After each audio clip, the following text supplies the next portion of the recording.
নমস্কার বন্ধুরা, কেমন আছেন আপনারা? রোববারের রান্নাঘরের আরেকটি নতুন পর্বে আপনাদের সবাইকে স্বাগত। ছোট থেকে বড় ম্যাগি খেতে আমরা সবাই ভালোবাসি। ম্যাগি আপনারা অনেকে অনেক রকমভাবে রান্না করেছেন। এবার একবার ম্যাগির মধ্যে দুধ দিয়ে ট্রাই করে দেখুন দুর্দান্ত স্বাদের এই ইউনিক রেসিপি। বাড়িতে ম্যাগি আমাদের প্রায় সবারই থাকে, তাই অল্প খিদেতে বা হঠাৎ করে মিষ্টি খেতে ইচ্ছে হলে বাচ্চাদের টিফিন বা ইভিনিং স্ন্যাক্সে খুব সহজে চটপট বানিয়ে দিতে পারেন বাচ্চাদের মনপসন্দ এই রেসিপি। চলুন তাহলে আজ বানাই মিল্ক ম্যাগি নুডলস বা ক্রিমি ম্যাগি নুডলস। তবে এসব গালভরা নাম না দিয়েও বাঙালির সোজা ঘরোয়া ভাষায় একে আমরা ম্যাগি পায়েসও বলতে পারি। এই রেসিপিটা আমার শেখার পিছনে একটা গল্প আছে, চলুন বানাতে বানাতে সেটা বলছি। দাঁড়ান, সবার আগে দুধটাকে গরম করতে গ্যাসে বসিয়ে দিই। এখানে আমি হাফ লিটার দুধ নিয়েছি আর নিয়েছি 2 প্যাকেট ছোট ম্যাগি।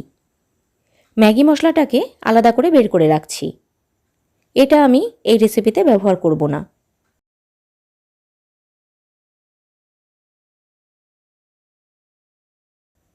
এবার ম্যাগিটা দুধের মধ্যে দিয়ে দিচ্ছি। এবার দুধের মধ্যে ম্যাগিটা সিদ্ধ করে নেব। ম্যাগি সিদ্ধ হতে তো খুব বেশি সময় লাগে না, চটপট হয়ে যাবে। 2 মিনিট মিডিয়াম ফ্লেমে ম্যাগিটা সেদ্ধ হয়ে যাক, ততক্ষণ গল্পটা বলি। এই রেসিপিটা আমি শিখেছিলাম আমার স্কুলের একটি ছোট্ট ছাত্রের কাছ থেকে। হঠাৎ একদিন টিফিনে সে তার টিফিন বক্সটা আমার দিকে বাড়িয়ে দিয়ে বলে, ম্যাম খেয়ে দেখুন। এটা কি জিজ্ঞেস করায় জানায় ম্যাগি পায়েস। সে সময় রান্নার অবাক ক না জানা আমি ম্যাগি দিয়ে যে পায়েস হয় একথা শুনে খুব অবাক হয়ে গিয়েছিলাম।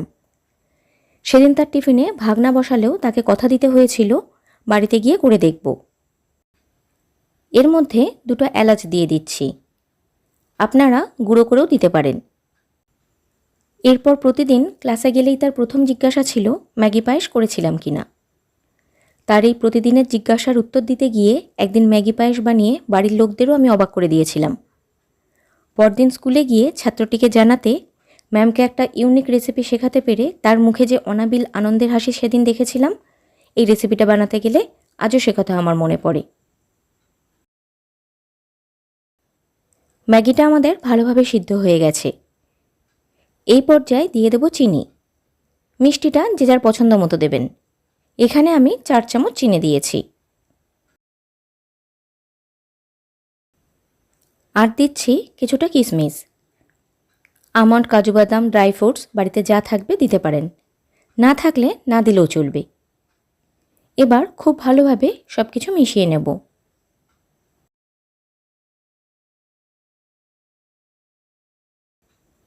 দুধটা আমার আগে থেকেই একটু ঘন করা ছিল। আপনারা গ্রেভিটা ঘন করার জন্য 1 চামচ কর্নফ্লাওয়ার জলে গুলিয়ে এতে দিতে পারেন, তবে আমি এখানে দিচ্ছি না। আর একটু ফুটিয়ে নিয়ে গ্যাসটা বন্ধ করে দেব। খুব বেশি শুকনো কিন্তু করব না, কারণ ম্যাগি কিন্তু দুধ আর একটু টেনে নেবে।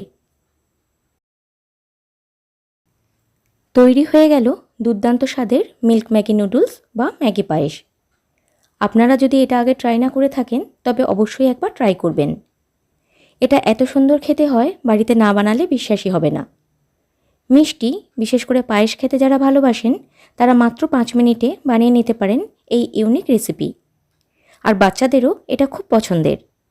তাই যদি বাড়িতে বাচ্চা থাকে তাহলে অবশ্যই একবার ম্যাগির এই বিশেষ রেসিপিটা ট্রাই করে দেখবেন। কেমন লাগলো আমাকে জানাতে ভুলবেন না। ভালো লাগলে রেসিপিটা পরিবার পরিজন ও বন্ধুদের সাথে শেয়ার করবেন। আর আমার চ্যানেলে নতুন বন্ধু হয়ে থাকলে চ্যানেলটা সাবস্ক্রাইব করে আমার পাশে থাকার অনুরোধ রইল। ভালো থাকবেন, সুস্থ থাকবেন আর সঙ্গে থাকবেন। আপনাদের সঙ্গে দেখা হচ্ছে রোববারের রান্নাঘরের আরেকটি নতুন পর্বে। নমস্কার বন্ধুরা।